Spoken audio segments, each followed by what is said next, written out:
ನಮ್ಮ ಹಿರಿಯರು ಮಾತಾಡ್ತಾ ಹೇಳು, ಮಂಡ್ಯ ಜಿಲ್ಲೆಯಲ್ಲಿ ನಾವು ಶೋಷಿತರಾಗಿದ್ದೇವೆ, ನಮಗೆ ಯಾವುದೇ ಸಹಕಾರ ಇಲ್ಲ.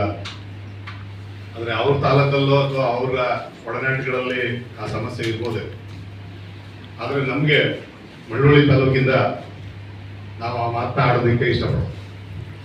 ಯಾಕೆಂದ್ರೆ ನಿಜವಾಗ್ಲೂ ಮಳವಳ್ಳಿ ತಾಲೂಕಲ್ಲಿ ರಾಜಕಾರಣ ಶುರುವಾಗೋದು ಅಥವಾ ಅದು ಯಾವುದೇ ಒಂದು ಅಧಿಕಾರ ವರ್ಗ ಆಗಲಿ ಏನೇ ಆಗಲಿ ಅದರಲ್ಲಿ ಒಂದು ಪ್ರಮುಖವಾದ ಒಂದು ಸ್ಥಾನನ ನಮ್ಮ ಕಾಂಗ್ರೆಸ್ ಪಾರ್ಟಿ ಮತ್ತು ನಮ್ಮ ನಾಯಕರಾದಂಥ ನರೇಂದ್ರ ಸ್ವಾಮಿ ಅವರು ವೀರಶೈವ ಲಿಂಗಾಯತ್ ಕಮಿಟಿಗೆ ಕೊಡ್ತಾರೆ.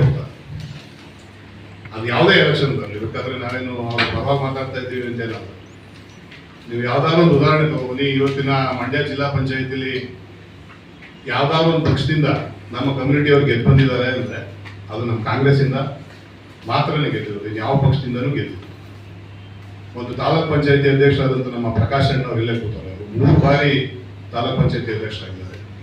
ನಾನು 1 ಬಾರಿ ಜಿಲ್ಲಾ ಪಂಚಾಯತಿ ಸದಸ್ಯನಾಗಿದ್ದೇನೆ. ಒಂದು ತಾಲೂಕಿನಲ್ಲಿ ಒಬ್ಬ ವ್ಯಕ್ತಿ 2.5 ವರ್ಷ ತಾಲೂಕ್ ಪಂಚಾಯತಿ ಅಧ್ಯಕ್ಷನಾಗಿದ್ದಾನೆ ಅಂದ್ರೆ ಯಾವ್ದಾದ್ರು ಒಂದು ಕಮ್ಯುನಿಟಿ ಜಿಲ್ಲೆಯಲ್ಲಿ ಯಾರು ಇಲ್ಲ ಅನ್ಸುತ್ತೆ ನಾನು ಕೇಳೋದು. ಅದನ್ನ ನನ್ನನ್ನು ಮಾಡಿದ್ದೆ. ನಾನು 2.5 ವರ್ಷ ಸತತವಾಗಿ ತಾಲೂಕ್ ಪಂಚಾಯತಿ ಅಧ್ಯಕ್ಷನಾಗಿದ್ದೆ. ಮತ್ತೆ ನಮ್ಮ ಸ್ನೇಹಿತರಾದಂತಹ ಅಂಬರೀಶ್ ಅವರಿದ್ದಾರೆ. ಅವರು ಮದ್ದೂರು ಮಳವಳ್ಳಿ ಸೇರಿದಾಗ ಜೊತೆಗೆ 2 APMC ಸದಸ್ಯರಾಗಿ ಇದ್ದಾಗ ಒಕ್ಕೂಟ ಇದ್ದಾಗಲೂ ಅವರು 20 ತಿಂಗಳು ಅಧ್ಯಕ್ಷರಾಗಿದ್ದರು. ಮತ್ತೆ ಮಳವಳ್ಳಿ APMC ಅಧ್ಯಕ್ಷರಾದಾಗೂ ಸಪರೇಟ್ ಆದಾಗಲೂ ಅವ್ರನ್ನು 2ನೇ ಬಾರಿ ಅಧ್ಯಕ್ಷರು 20 ತಿಂಗಳು ಮಾಡಿದ್ರು. ಜೊತೆಗೆ ಸಹಕಾರ ರಾಜ್ಯ ಮಟ್ಟದ ಸಹಕಾರ ಸಂಘದ ಸದಸ್ಯರಾಗೂ ಅವ್ರನ್ನ ಆಯ್ಕೆ ಮಾಡಿದ್ರು. ಯಾವುದೇ ಬರಲಿ, ನಮ್ಮೊಂದು ಲ್ಯಾಂಡ್ ಟ್ರಿಬ್ಯುನಲ್ ಆಗಲಿ ಅಥವಾ ನಮ್ಮ ಪುರಸಭೆ ಅಧ್ಯಕ್ಷರು ಕೂಡ ನಮ್ಮ ಕಮ್ಯುನಿಟಿ ಅವರು ಮಾಡಿದ್ರು. ಪ್ರತಿಯೊಂದು ಇದರಲ್ಲೂ ನಮ್ಗೆ ಸಹಕಾರ ಅಂತ ಕೊಡ್ತಾ ಇರೋದು ಕಾಂಗ್ರೆಸ್ ಪಾರ್ಟಿ ಮತ್ತೆ ನರೇಂದ್ರ ಸ್ವಾಮಿ. ಅದರಲ್ಲಿ ಬೇರೆ ಜಿಲ್ಲೆಯಲ್ಲಿ ಬೇರೆ ನಾಯಕರು ನಮ್ಮವ್ರನ್ನ ಗುರುತಿಸ್ತಾ ಇರೋದು ನಿಜವಾಗ್ಲೂ ನೋವಿನ ಸಂಗತಿ. ಅದನ್ನ ನಾನು ಕೂಡ ಅವ್ರ ಬೆಂಬಲ ಸೂಚಿಸ್ತೇನೆ. ನಮ್ಮ ಮಳವಳ್ಳಿಲಿ ನಾವು ಸಹಕಾರ ಕೊಟ್ಟಿರೋದಕ್ಕೂ ಅವರು ನಮಗೆ ಪ್ರೀತಿ ಕೊಟ್ಟಿರೋದಕ್ಕೂ ಸಮವಾಗಿರೋದ್ರಿಂದ, ಹಾಗೆ ನಮ್ಮ ಎದುರಾಳಿ ಪಕ್ಷಗಳು ಈಗ ಏನು ಮೈತ್ರಿ ಮಾಡಿಕೊಂಡು ಕುಮಾರಸ್ವಾಮಿ ಅವ್ರಿಗೆ ಬೆಂಬಲ ಕೊಡಬೇಕು ಅಂತ ಹೇಳಿ ಬರ್ತಾ ಇರೋದಕ್ಕೆ ನಾನು ಅವ್ರಿಗೊಂದು ನೇರ ಪ್ರಶ್ನೆ ಆಗ್ತದೆ. ನಿಮ್ಮ 2 ಪಕ್ಷದಿಂದ ಇವತ್ತವರೆಗೂ ನಮ್ಮ ಜಿಲ್ಲೆಯಲ್ಲಿ ಏನಾದರೂ ಒಂದು ನಮ್ಮ ವೀರಶೈವ ಲಿಂಗಾಯತ ಕಮಿಟಿಗೆ ಏನಾದರೂ ಒಂದು ಇಂಥದ್ದೊಂದು ಮಾಡಿದ್ವಿ, ಇಂಥದ್ದೊಂದು ಅಧಿಕಾರ ಕೊಟ್ಟಿದ್ದೀವಿ, ಅವ್ರನ್ನ ರಾಜ್ಯ ಮಟ್ಟದಲ್ಲಿ ಅಥವಾ ಜಿಲ್ಲಾ ಮಟ್ಟ, ರಾಜ್ಯ ಮಟ್ಟದಲ್ಲಿ ಬೇಡ, ಜಿಲ್ಲಾ ಮಟ್ಟದಲ್ಲಾದ್ರೂ ಗುರುತಿಸಿ ಇಂಥ ಅಧಿಕಾರ ಕೊಟ್ಟಿದ್ದೀವಿ ಅಂತ ಅವ್ರು ಏನಾದ್ರು ಹೇಳಿದ್ರೆ ನಾವು ಅವ್ರ ಪರವಾಗಿ ಕ್ಯಾನ್ವಸ್ ಮಾಡ್ತೀವಿ. ಇವತ್ತು ಯಡಿಯೂರಪ್ಪನವರು ಮತ್ತೆ ಅವ್ರ ಮಗನ ಮುಂದೆ ಬಿಟ್ಕೊಂಡು ನಮ್ಮ ಕಮ್ಯುನಿಟಿ ಓಟ್ ಕೇಳ್ತಾ ಇರೋದು ನಿಜವಾಗ್ಲೂ ಕಂಡಿದೆ. ಯಾಕಂದ್ರೆ ಇವತ್ತು ರಾಜ್ಯದಲ್ಲಿ ಅವ್ರು ಕೊಟ್ಟಷ್ಟು ತೊಂದರೆ ಇಲ್ಲ, ಯಡಿಯೂರಪ್ಪನವ್ರಿಗೆ ಮತ್ತೆ ವಿಜೇಂದ್ರ ಅವ್ರಿಗೆ ಕೊಟ್ಟಷ್ಟು ತೊಂದರೆ ಇಲ್ಲ. ಇನ್ನು ಯಾವ ಪಕ್ಷದವರು ಕೊಟ್ಟಿಲ್ಲ. ಅದನ್ನು ಕೊಟ್ಟಿರೋರೆ JDS ಮತ್ತೆ ಕುಮಾರಸ್ವಾಮಿ.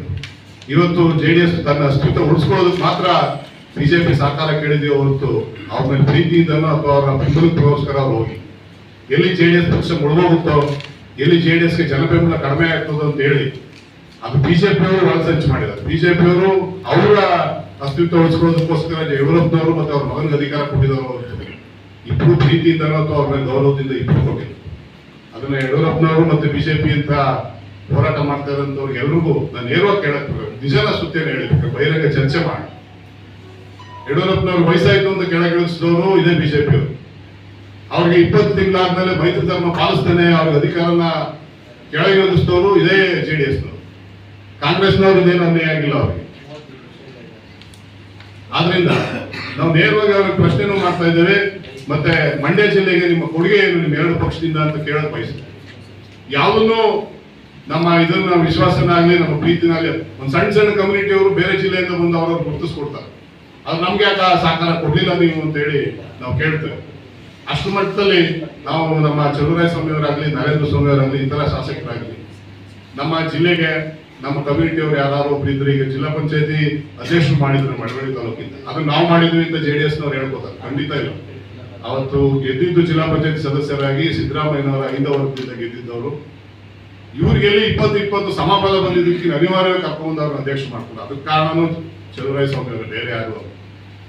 ಆ ತರ ಇರುವಂತ ವಸ್ತುಸ್ಥಿತಿಯಲ್ಲಿ ನಾವು 3 ಪಕ್ಷಗಳಿಗೂ ನಾವು ತುಲನೆ ಮಾಡಿ ಯಾರು ನಮ್ಗೆ ಸಹಕಾರ ಕೊಡ್ತಾ ಇದ್ದಾರೆ ಅಂತ ನೋಡಿದಾಗ ಇವತ್ತು ರಾಜ್ಯ ಮಟ್ಟದಲ್ಲಿ ಸಿದ್ದರಾಮಯ್ಯನವರ ಭಾವ ಅವ್ರ ಸರ್ಕಾರದಲ್ಲಿ ಬಸವಣ್ಣನ ತತ್ವ ಅಂತ ಇರುವಂತದ್ದು ಎಲ್ಲ ಧರ್ಮದವರು ಎಲ್ಲ ಕಮ್ಯುನಿಟಿಯವರು ಒಟ್ಟಿಗೆ ಇರುವಂತದ್ದು ಏಕೈಕ ಪಕ್ಷ ಕಾಂಗ್ರೆಸ್ ಪಕ್ಷನ ಹೊತ್ತು JDS ಒಂದು ವರ್ಗಕ್ಕೆ ಸೀಮಿತವಾಗಿದೆ, ಬಿಜೆಪಿ ಒಂದು ವರ್ಗಕ್ಕೆ ಸೀಮಿತವಾಗಿದೆ. ಆದರೆ ಇವತ್ತು ಬಸವಣ್ಣನವರ ಏನು ತತ್ವ ಇತ್ತು, ಎಲ್ಲರೂ ಒಂದು ಅನುಭವ ಮಂಟಪದ ರೀತಿ ಇರುವಂತದ್ದು ಏಕೈಕ ಪಕ್ಷ ಅಂದ್ರೆ ಅದು ಕಾಂಗ್ರೆಸ್ ಪಕ್ಷನ ಹೊತ್ತು ಬೇರೆ ಯಾವ ಪಕ್ಷನೂ ಅಲ್ಲ. ಆದ್ದರಿಂದ ನನ್ನ ಮನವಿ ಮತ್ತೆ ಎಲ್ಲ ಮುಖಂಡರುಗಳು ಮತ್ತೆ ಎಲ್ಲಾ ಜಾತಿ ಮುಖಂಡರುಗಳು ಮನವಿ ಮಾಡ್ಕೊತೀವಿ, ನಾವು ದಯವಿಟ್ಟು ಕಾಂಗ್ರೆಸ್ ಪಕ್ಷಕ್ಕೆ ನಮ್ಮ ಬೆಂಬಲನ ಕೊಡಬೇಕು. ಯಾವ ರೀತಿ ನಮಗೆ ನರೇಂದ್ರ ಸ್ವಾಮಿ ಅವರು ಮಳವಳ್ಳಿಯಲ್ಲಿ ನಮ್ಮ ಕಮ್ಯುನಿಟಿಯವ್ರನ್ನ ಗುರುತಿಸಿ ಹೆಚ್ಚಿನ ರೀತಿ ಆದ್ಯತೆ ಕೊಟ್ಟು ನಮ್ಮನ್ನು ಮುಂದಕ್ಕೆ ತಂದಿದ್ದಾರೆ. ಅದೇ ರೀತಿ ಜಿಲ್ಲೆಯಲ್ಲಿ ಎಲ್ಲ ಶಾಸಕರು ನಮ್ಮ ಕಮ್ಯುನಿಟಿಯವರಿಗೆ ಸಹಕಾರ ಕೊಡಬೇಕು. ಅವ್ರು ಮುಂದಿನ ರೀತಿ ನಾವು ಕೂಡ ಹೆಚ್ಚಿನ ರೀತಿಯಲ್ಲಿ ಕಾಂಗ್ರೆಸ್ನ ಬೆಂಬಲಿಸುವ ಪ್ರಯತ್ನದಲ್ಲಿ ಇದ್ದೀವಿ, ಖಂಡಿತ ಬೆಂಬಲಿಸ್ತೀವಿ ಅಂತ ಹೇಳಿ